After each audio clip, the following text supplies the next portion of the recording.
भारतीय किसानों को आरबीआई से मंजूरी मिलने के बाद अब हर एक लघु सीमांत किसान जिनके पास सरकार की कोई भी योजना है, जैसे किसान कर्ज माफी, किसान क्रेडिट कार्ड योजना के अंतर्गत जो भारतीय किसान ऋण लेकर पेमेंट नहीं कर पा रहे हैं, उन सभी के लिए केंद्र सरकार ने बड़ा ऐलान कर दिया है। आप एक गरीब किसान हैं, खेतों में काम करते हैं, मजदूरी करते हैं, साथ में आपने कृषि के लिए ऋण ले लिया है, तो आपका ऋण को लेकर सरकार ने कौन से नए नियम लागू किए हैं वो आपको जानना जरूरी है। आपको बता देते हैं, प्रधानमंत्री नरेंद्र मोदी ने हर एक भारतीय किसानों के लिए ऋण माफी को लेकर बड़ा ऐलान कर दिया है।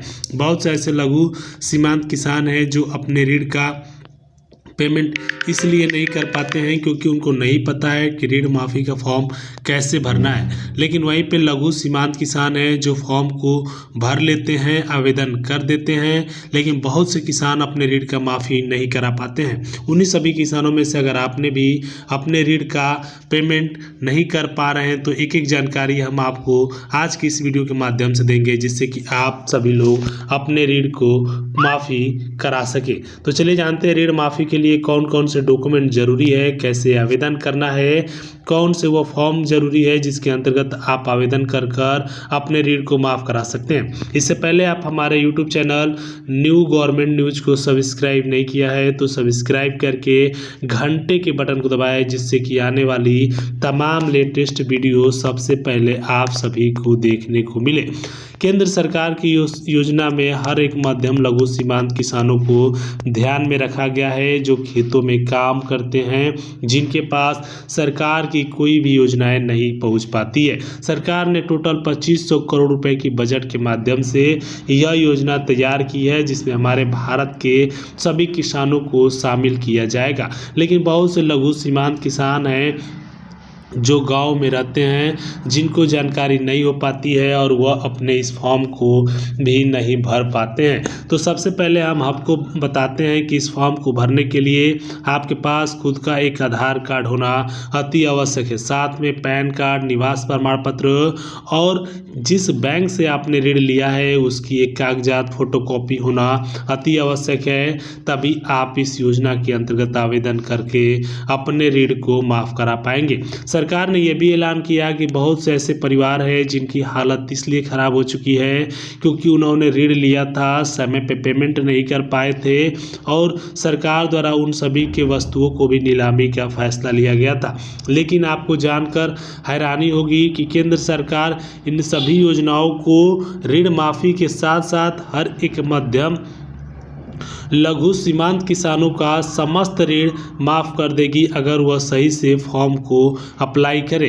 किसान कर्ज माफ़ी एक ऐसी प्रक्रिया है जिसमें आप आवेदन करते हैं तो आपका ऋण जो है लगभग 6 महीनों के अंतर्गत एक लिस्ट तैयार की जाती है कि आपने किस बैंक से कितना ऋण लिया था और कितना आवेदन किया था।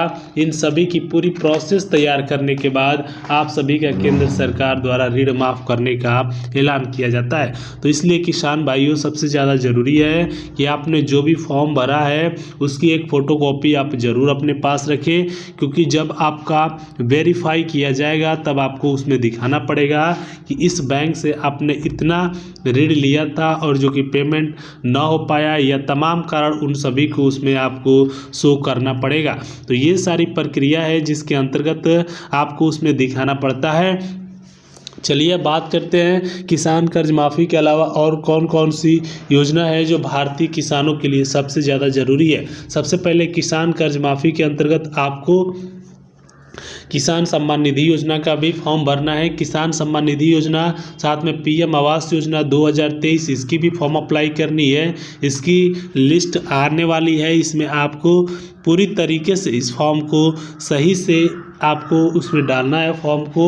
और ये जानकारी के अनुसार आपको बता देते हैं किसान कर्ज माफ़ी के अंतर्गत आवेदन करने के बाद आपको ये भी देखना होगा कि आपका फॉर्म एक्सेप्टेबल है कि नहीं। बहुत से किसान फॉर्म को भर देते हैं लेकिन उनका फॉर्म एक्सेप्टेबल नहीं होता है और उनका ऋण माफ़ नहीं होता है और बाद में कहते हैं कि हमारा ऋण माफ़ नहीं हो सका। तो इसलिए आपसे यही गुजारिश है कि आप सभी लोग इस फॉर्म को भरिए और फॉर्म को भरकर अपने ऋण को माफ़ करा लीजिए, क्योंकि यह आवेदन प्रक्रिया जैसे होगा तभी आप सभी के लिए आवश्यक होने वाला है। तो उम्मीद करता हूँ यह जानकारी पसंद आई होगी। जय हिंद, जय भारत।